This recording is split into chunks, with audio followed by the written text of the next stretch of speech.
What's up, guys? In today's short, I just want to give you some quick tips on replacing your O2 sensors on Dodge Chargers, Challengers, and Chrysler 300s. I'm replacing Bank 2 Sensor 1, which is the driver's side, and it's the upstream sensor, so the sensor closest to inside the engine bay. This one actually came with anti-seize on it, which I didn't realize when I purchased it, but I got this little pack of anti-seize. I would suggest putting that on the threads of the O2 sensor before installing it. That way, if you need to replace it in the future, it'll make it much easier. So I went ahead and jacked my car up from this cross support beam right here, and I found it easier to access from underneath. Now, you will have a cap more than likely, which will take up more of this space, so it'll probably be slightly more difficult for you. I have catless downpipes.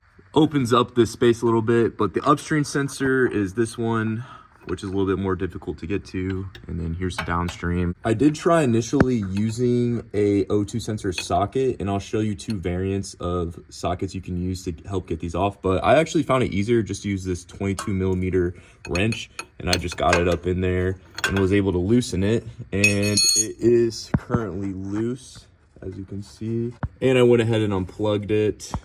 Just had this connection up here, and then it was plugged in. And what I did, which helped a lot, I took penetrating lubricant, sprayed it around the base of where the O2 sensor screws in, and I let that sit for 24 hours. And I didn't have to struggle with this at all. It came loose pretty easily, surprisingly.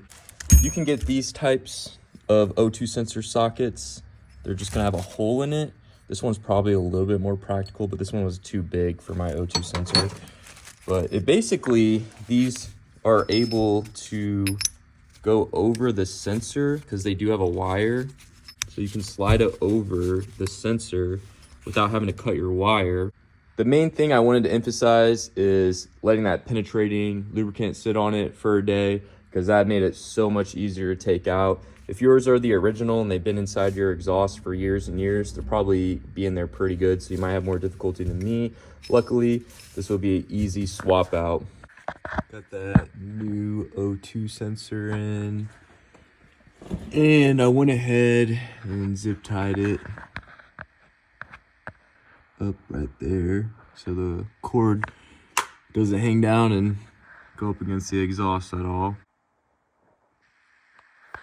And I tightened down firmly, just not crazy. That way, if I need to remove it ever again, it won't be a crazy hassle.